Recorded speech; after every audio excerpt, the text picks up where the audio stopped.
Paris is burning. Not metaphorically, literally.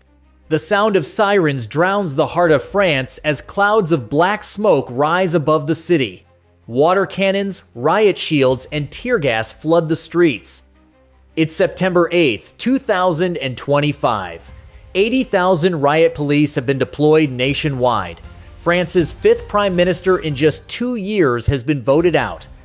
Protesters chant, windows shatter, and for the first time in decades, the French government has completely lost control. But this isn't just another political crisis. This isn't just about inflation, elections, or reforms. What's happening in France right now was predicted years ago by people the world ignored.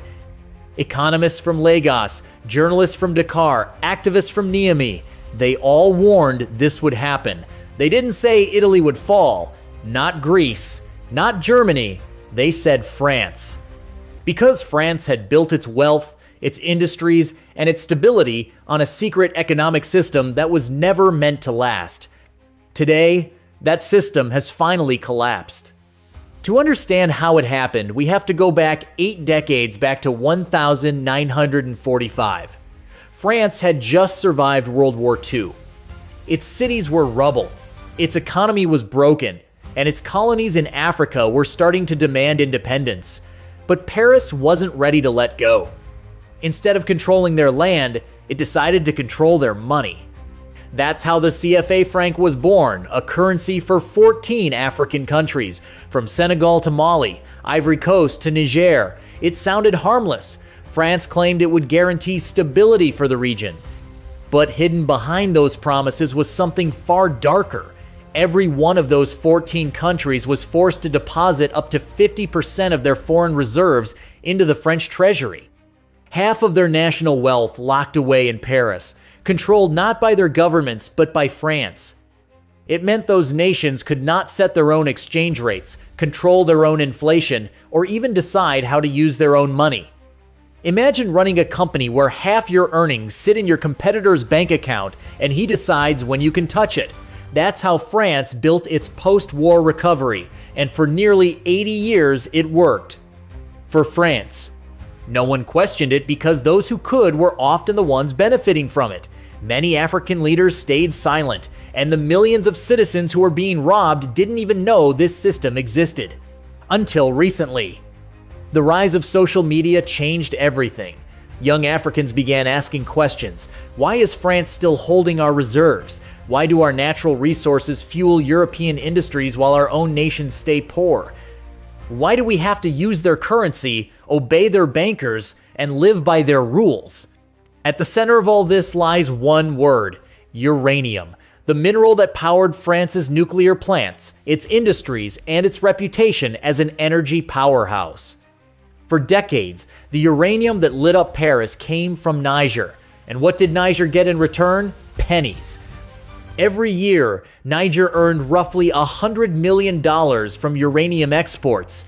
That's less than 5% of its national budget. France, meanwhile, made over $70 billion from the same resource through energy exports, nuclear reactor sales, and technology contracts. $70 billion for Paris, $100 million for Niamey. The numbers don't even belong on the same chart. When Niger tried to renegotiate the deal in 2014, its president, Mahamadou Issoufou, politely asked to raise royalties from 5.5% to 12%. Still far below fair market rates, but at least a step toward justice. France called the demand unrealistic. French executives claimed it would make operations unprofitable. Then, almost overnight, the French energy company Orano halted production in Niger, blaming maintenance. But everyone knew the truth. It was pressure, political pressure. For years, France kept profiting through underreporting. Mining companies declared only part of what they extracted. They might dig up 1,000 tons of uranium but report just 600, paying royalties on the smaller number. The rest quietly vanished into profits that flowed back to Paris. Billions of dollars that could have built hospitals and schools in Africa instead funded French corporations and cheap electricity for French homes. But change was coming. In 2019, Benin's president, Patrice Talon, made a statement that sent shockwaves through West Africa. "It's not good that this model continues," he said. Those 10 words became the spark that ignited a movement. Across Mali, Burkina Faso, Niger, and Senegal, people started saying no. They stopped depositing reserves in Paris. They demanded control of their money, their land, and their resources.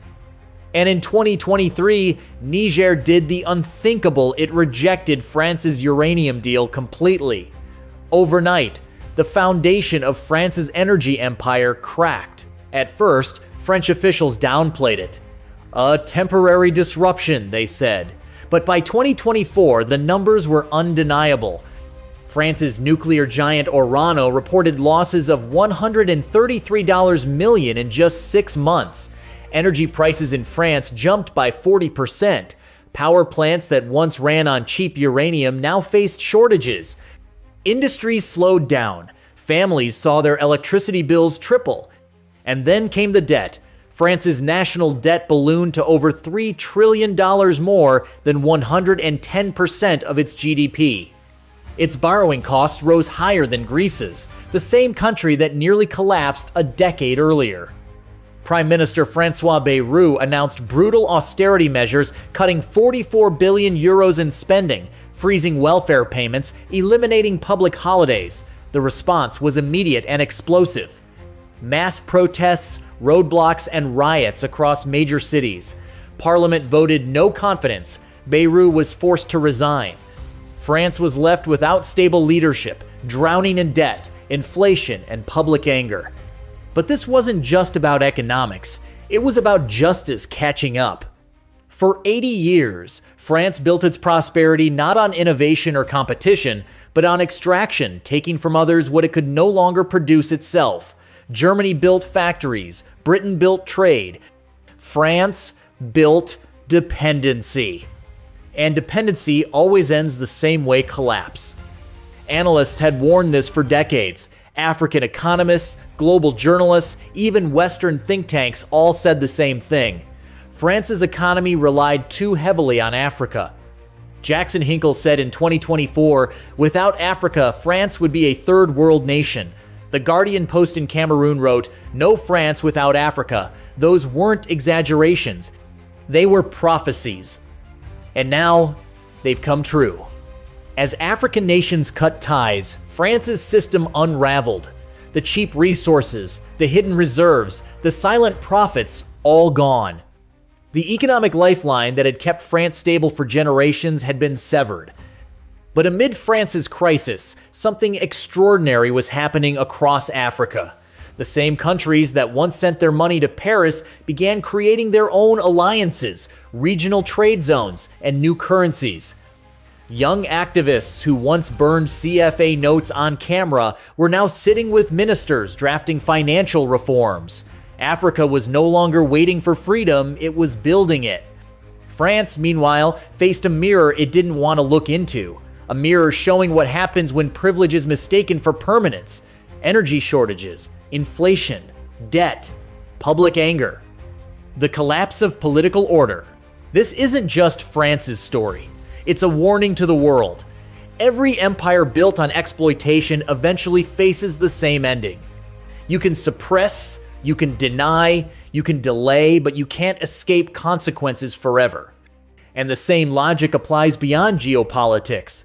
Any system, economic, social, or personal that survives only because one side doesn't know it's being drained will eventually fall apart. Awareness is the enemy of exploitation. And once people become aware, no amount of power can hold them down. France's fall wasn't random, it was earned. It was the inevitable result of decades of taking more than it gave, of calling injustice stability, of building wealth on someone else's poverty. Now, as the fires burn in Paris, the same city that once symbolized liberty is learning what it feels like to lose it. The fifth prime minister is gone. The streets are flooded with anger. The lights that once glowed from Niger's uranium flicker dimmer every night. The world is watching, and the question now is, who's next? Because this isn't the end of the story. France is only the first domino, and when one falls, others start to shake. The $500 billion uranium rejection didn't just crash France's economy, it exposed the truth that no empire, no matter how powerful, can survive forever when its foundation is built on exploitation. This is the Strategic Lens, bringing you the stories behind the power shifts shaping our world. If you want to understand what happens next, stay tuned, subscribe, and remember, truth always finds a way out. Because sometimes, the truth is more radioactive than uranium itself.